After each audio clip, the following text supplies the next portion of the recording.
जैसा कि आप सबने कहा था कि भाई एक बार प्रीलिम्स के ऊपर भी जो है चर्चा कर ली जाए, तो मैंने इसलिए प्रीलिम्स के लिए एक अलग तरीके से जो है 2024 वालों के लिए इन जो 25 में भी एग्ज़ाम दे रहे हैं उनके लिए भी ये हेल्पफुल हैं। तो अगर आप 25 में दे रहे हो तो आप भी इस वीडियो को देख सकते हो। देखिए मैंने क्या किया है कि प्रीलिम्स के सिलेबस को देखिए, मैं आपसे बताऊं तो यूपीएससी ने प्रीलिम्स के लिए कोई स्पेसिफिक सिलेबस नहीं दे रखा है, बस जो है सिलेबस जो सब्जेक्ट हैं उनके नाम बता रखे हैं यूपीएससी ने कि आपको प्रीलिम्स में क्या क्या पूछ सकते हैं। लेकिन देखिए अगर मैं आपको बताऊं प्रीलिम्स की कभी प्रिपरेशन नहीं होती है बल्कि प्रीलिम्स की प्रैक्टिस होती है। तो जितनी आप प्रैक्टिस करेंगे ना प्रीलिम्स उतना ही आपका मजबूत होगा।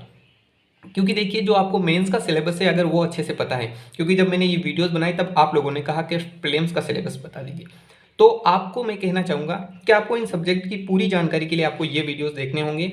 इनसे आपको सारी जानकारी मिल जाएगी, लिंक डिस्क्रिप्शन में दे दूंगा। तो चलिए शुरू करते हैं। देखिए सबसे पहले आपको इंडियन पॉलिटी इन गवर्नेंस पढ़ना रहता है, ठीक है। अब ये मेंस के लिए जीएस पेपर 2 के लिए, लेकिन उसी में से अगर आप उसकी प्रैक्टिस करते हो ऑब्जेक्टिव क्वेश्चन की, फैक्ट की, तो प्रीलिम्स हो जाएगा।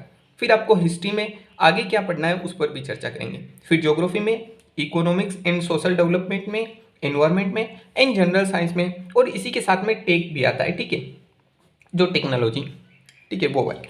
अब देखिए हम देखते हैं पूरा। देखिए सबसे पहले तो पॉलिटी में आपको पता ही होगा, जो आप जीएस पेपर सेकेंड की प्रिपरेशन करते हो इसके लिए, तो वही यहाँ पर हैं। बस आपको यहाँ पर ऑब्जेक्टिव क्वेश्चंस आते हैं। अब देखिए मैंने यहाँ पर करंट अफेयर्स को मेंशन नहीं किया है क्योंकि हर पार्ट में आपको करंट अफेयर्स पढ़ना है। हर पार्ट में जितने भी ये 6 सेक्शन दे रखे इन सभी का आपको करंट अफेयर्स पर फोकस करना है। अब देखिए हिस्ट्री में आपके पास 3 सेक्शन होंगे। यहाँ पर आपके वर्ल्ड हिस्ट्री नहीं पूछी जाएगी, केवल जो है हिस्ट्री, इंडियन हिस्ट्री पूछी जाएगी। देखिए सबसे पहले एंशियंट, अब एंशियंट में ही आर्ट कल्चर आ जाता है। फिर आपको मिडाइवल एंड फिर आपको मॉडर्न हिस्ट्री पढ़ना है, ठीक है, आधुनिक, मध्यकालीन और प्राचीन। फिर आप अगर हम ज्योग्राफी की बात करें, ज्योग्राफी को कैसे प्रिपेयर करना है, तो देखिए सबसे पहले इंडियन ज्योग्राफी की बात करते हैं। तो इसमें आपको सारा पता रहना चाहिए। इंडियन की जो है रिवर सिस्टम हो गया, या फिर यूँ कहें तो हमारी जितनी भी आपदाएँ हो गई, या फिर सिंपली तौर पर कहूँ तो भारत का भूगोल जितना भी है वो आपको पता रहना चाहिए। उसके फैक्ट भी आपको पता रहना चाहिए।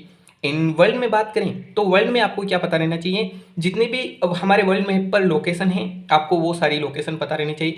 अब इसका मतलब नहीं ये नहीं है कि आप सारी स्टेट एंड जितने भी देश हैं और उनकी राजधानी है वो रटने लग जाओ, नहीं।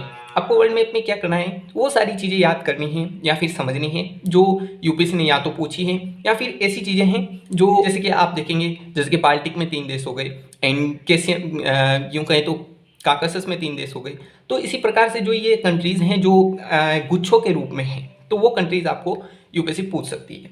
And economics and social development में, अब इकोनॉमिक्स में केवल इकोनॉमिक्स नहीं, जितने भी हमारी डेवलपमेंट के लिए जो है योजनाएं आती है इकोनॉमिक्स में, वो सारी यहाँ पर पूछी जाएगी। इन्वायरमेंट के लिए क्या करना है, इन्वायरमेंट में ज़्यादा देखिए इन्वायरमेंट में भी क्वेश्चन बहुत आते हैं, क्योंकि आपको पता होगा जो इंडियन फॉरेस्ट सर्विस होती है उसका भी पेपर प्रीलिम्स में ही, उन्हीं का भी प्रीलिम्स में यही पेपर होता है। तो इसके लिए ज़्यादा क्वेश्चन आ जाते हैं। नॉर्मली कहें तो 12 से 15 क्वेश्चन इन्वायरमेंट में आ जाते हैं, कभी कभी 18 क्वेश्चन भी आए हैं। तो आपको इन्वायरमेंट में थोड़ा ध्यान देना है। अगर आपको इन्वायरमेंट के नोट्स चाहिए तो कमेंट कर दीजिएगा, मैं चैनल पर अपलोड कर दूंगा, ठीक है। इन जनरल साइंस में आपको पता होगा जो आपकी 6 से 10 तक की साइंस की बुक हैं उसके जो क्वेश्चंस आते हैं। एंड टेक में आपको क्या है कि स्पेस के बारे में, हमारी जो टेक्नोलॉजी है उसके बारे में आपसे पूछा जाएगा, स्पेशली ये करंट अफेयर्स से कवर होता है, ठीक है। तो ये है आपका प्रीलिम्स के सिलेबस। एंड अगर इसमें कोई भी टॉपिक समझ में नहीं है तो आप कमेंट जरूर कर दीजिएगा, मैं आपको ज़रूर रिप्लाई करूँगा।